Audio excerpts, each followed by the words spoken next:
Hello friends, कैसे हो आप सब। तो आज हम एक नई बुक करने वाले हैं जो आपके सामने है, ये वाली विद्यालय मनोविज्ञान। आपका अगर सब्जेक्ट हो तो आप मैच करके देख लेना।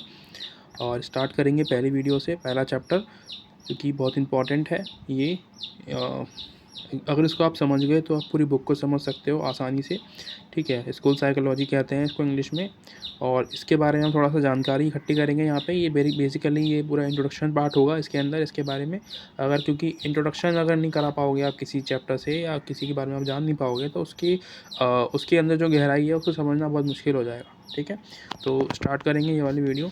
देखो, नीचे आपने कुछ हाईलाइट देखी होगी प्रस्तावना में। विद्यालय मनोविज्ञान, परामर्श मनोविज्ञान, चिकित्सक मनोविज्ञान। अगर आप चाहें तो उनके बारे में इंफॉर्मेशन निकाल सकते हो इंटरनेट से। शायद इस बुक में नहीं मिलेगी आपको कहीं पर भी, लेकिन हमें इसके बारे में नहीं पढ़ना है। हमें सिर्फ विद्यालय मनोविज्ञान के बारे में पढ़ना है। बाकी जितनी भी हैं इनका एक अलग अलग सब्जेक्ट है। ठीक है, ये अलग है, हमारे सब्जेक्ट के ये काम नहीं है। हमारा सिर्फ मनोविज्ञान के बारे में जानकारी इकट्ठा करना है इसके अंदर। स्टार्ट करते हैं यहाँ से। देखो, मनोविज्ञान की परिभाषा समझो सबसे पहले। परिभाषा ऐसे कह सकते हैं कि हम स्कूल में आप जाते हो, है ना, स्कूल पढ़ते होंगे, आप पढ़े होंगे पहले। जो CBSE वाले स्कूल होते हैं, हमारे गवर्नमेंट स्कूल होते हैं।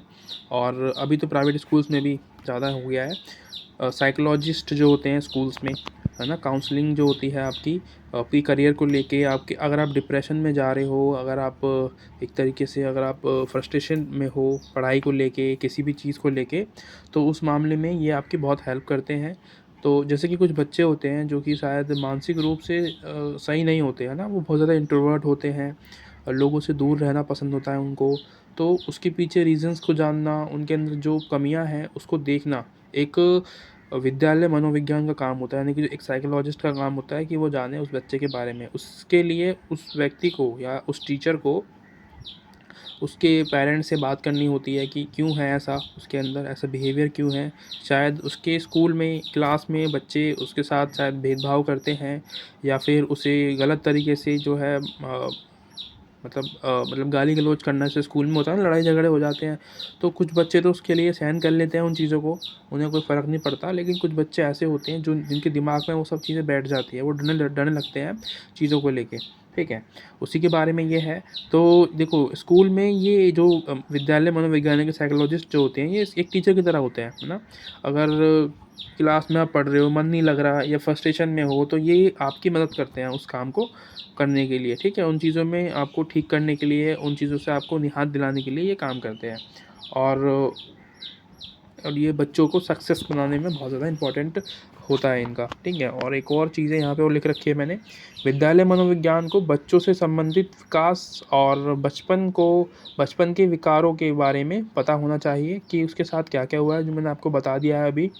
और मानसिक जो मामले हैं उनके बारे में इनको जानकारी होती है। जो साइकोलॉजिस्ट होते हैं, जो भी दिमाग में दिक्कतें होती हैं बच्चों को, है ना, उनसे संबंधित सारी जानकारियाँ इनके पास होती है। एक मनोवैज्ञानिक परामर्शदाता यानी कि मेंटोर भी होता है, और डिप्रेशन को दूर करने का काम करता है बच्चों के अंदर। ठीक है, मेंटोर कह लो, काउंसलर कह लो। काउंसलर बेसिकली काउंसलर एक अलग व्यक्ति है। वो बेसिकली जो सक्सेस, आप अगर कोई करियर चूज़ नहीं कर पा रहे हो तो वहाँ पे मदद करता है। लेकिन साइकोलॉजिस्ट, आप पढ़ ही नहीं पा रहे हो, ठीक है, उस सिचुएशन में आपकी हेल्प करता है। तो थोड़ा डिफरेंस है दोनों में। इसके बाद एक अलग टॉपिक आता है जो कि है 1.2 विद्यालय मनोविज्ञान, आवश्यकता और प्रासंगिकता। दोनों में थोड़ा फ़र्क है। आवश्यकता तो मतलब पता होगा आपको, नीड होता है इसका मतलब।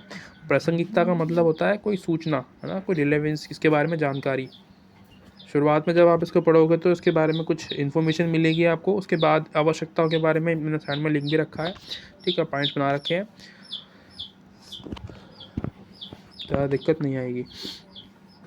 और इंडिया में अगर देखें इसको, इसकी जो करियर है बहुत ज़्यादा अभी नहीं है इतना। बाहर के देशों में बहुत ज़्यादा फूला हुआ है ये, मतलब किस तरीके से प्रचलित है। सक्सेस इसकी बहुत ज़्यादा मात्रा में है बाहर देशों में, लेकिन इंडिया में आया है अभी। इसका लॉन्च हुआ है, शुरुआत हुई है। ठीक है, धीरे धीरे करके शायद ये दो मतलब आगे चल के और अच्छा इसका स्पेस बन सकता है, क्योंकि इंडिया जो है बहुत ज़्यादा मतलब जनसंख्या वाला देश है। ठीक है, जहाँ पे शायद बहुत ज़्यादा जनसंख्या में सबसे ज़्यादा जो युवाओं की संख्या है वो इंडिया में है। और युवा मतलब वो पढ़ाई कर रहे होंगे, स्टूडेंट होंगे, ठीक है, नौकरी के लिए संघर्ष कर रहे होंगे। तो उस हिसाब से ये जो टॉपिक हो जाता है बहुत ज़्यादा इम्पॉर्टेंट, ठीक है। तो इसलिए इसको जानना आपके लिए ज़रूरी भी होता है। इस मामले में आवश्यकता क्यों है इसकी? शिक्षा की पूर्ति के लिए इसकी ज़रूरत होती है, ताकि शिक्षाओं में कोई दिक्कत ना हो। अगर कोई बच्चा पढ़ रहा है, स्टडी में कोई दिक्कत है, तो उसमें उसको मतलब हेल्प करे, जो साइकोलॉजिस्ट है वो हेल्प करे। और योजनाएं लागू की गई है इसको लाने के लिए इंडिया में। जो पढ़ाई छोड़ने वाले बच्चे होते हैं, जो मतलब 1-2 क्लास पढ़ते हैं, वो पढ़ाई छोड़ देते हैं, तो उसके पीछे जो रीज़न्स होता है उसको जानने की कोशिश करना साइकोलॉजिस्ट का काम होता है, इसलिए इसकी इम्पोर्टेंस है। ठीक है, ये एक विषय के रूप में एक सब्जेक्ट है जो हम पढ़ रहे हैं अभी। और आत्महत्या बहुत ज़्यादा हो रही है इंडिया में, ठीक है, इंडिया में क्या, वर्ल्ड में हो रही है, पर हम बात कर रहे हैं इंडिया की, है ना, हम इंडिया में रहते हैं, हम भारत की बात करेंगे, भारत में इसकी स्थिति कैसी है उसके बारे में जानने का हमारा लक्ष्य है इसको, है ना। और इसमें बेसिकली आत्महत्या जो होती है उसमें कमी लाना है। क्यों करते हैं लोग आत्महत्या, इसके पीछे के रीज़न्स को समझना, ठीक है। ज़्यादातर बच्चों को पता होगा कि इसके पीछे क्या रीज़न्स होते हैं। और बच्चों के अंदर जो स्वास्थ्य में प्रॉब्लम्स होती हैं, है ना, आनुवंशिक प्रॉब्लम होती है, और जो एनवायरनमेंट के बाद एक प्रॉब्लम क्रिएट होती है उनके अंदर, उन प्रॉब्लम्स को सॉल्व करना, उनको ठीक करना, ठीक है। परीक्षा के लिए चिंतित जो बच्चे होते हैं उसके लिए, और